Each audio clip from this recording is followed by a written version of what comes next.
Good morning. I'm recording this on September 10th. You're likely to see it on, I believe, September 14th, but I want to share some thoughts about 9/11 20 years ago. Something that if we were alive, if we're old enough to remember it, we'll never forget. Philip Yancey had a chance to go in with a group 2 weeks afterwards, and he said that though so many people were grim and just like trying to find a smile on a face anywhere as they dug through the debris, it was just the unthinkable task. I was so impressed by Project Hood in Chicago that after there was looting and rioting in Chicago last summer, a year ago summer, that I saw that there was this group of people that were cleaning up after the looters. And when I found out that it was Project Hood, Pastor Corey Brooks' ministry down in the city, I just got with our elders and said, we've got to get behind these people, and we have. But then I think of the people that came into New York City, and they came from all over. Salvation Army was a big a group that just did a great job. And I just want to, 20 years later, give a tribute to them, because they did the same kind of thing. They weren't necessarily the people that were digging through the debris. Those people deserve the greatest shout out of all, but they were there for them. And I just want to highlight a few things. So Yancey said when they went through like a security checkpoint to go in, he said there were New Yorkers out on the streets with banners, "God bless you, we love you." And he said that it's just something that fueled the people that were working. Just it meant so much to them. He talked about the Salvation Army officer who was leading what they were doing there. He'd only been there a month when the planes hit. He'd only gotten there in August, and now it's just a disaster. His name is Moises Serrano. And it says that he worked 36 hours straight, then he slept 4. 40 hours straight, slept 6. 40 more hours and slept 6. Then he took a day off. He had somebody who was working with him, his assistants, had an emotional breakdown early on. And at the point of writing this, didn't know if the guy would ever really recover from that. A lot of the people from Salvation Army came from Florida. Excuse me.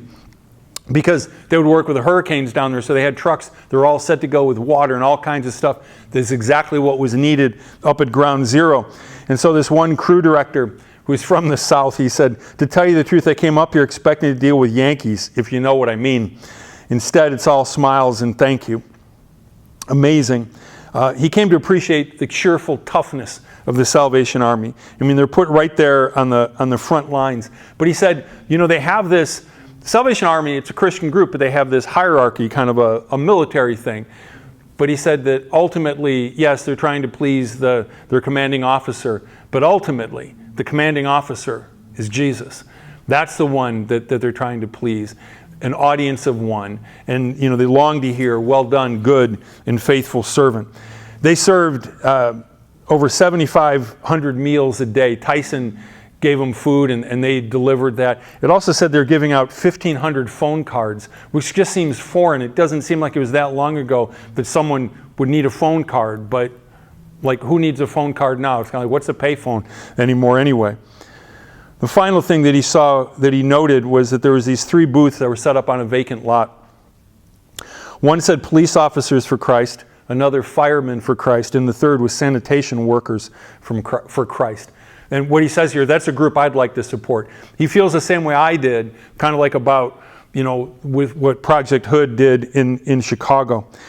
Salvation Army chaplains had told me that the police and the fire had asked for 2 prayer services a day conducted on the site.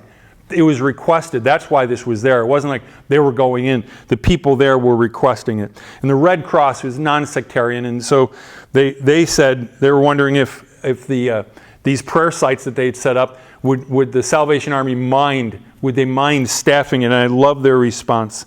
"Are you kidding? That's what we're here for." And I hope that no matter what anybody in our world is going through, that they would know that, are you kidding? That's what we're here for. We're here to pray for you. Whether it's a disaster like 9/11 or whether it's just somebody having a bad day. God bless you, and let's remember the true heroes of 9/11. May we never forget. God bless you.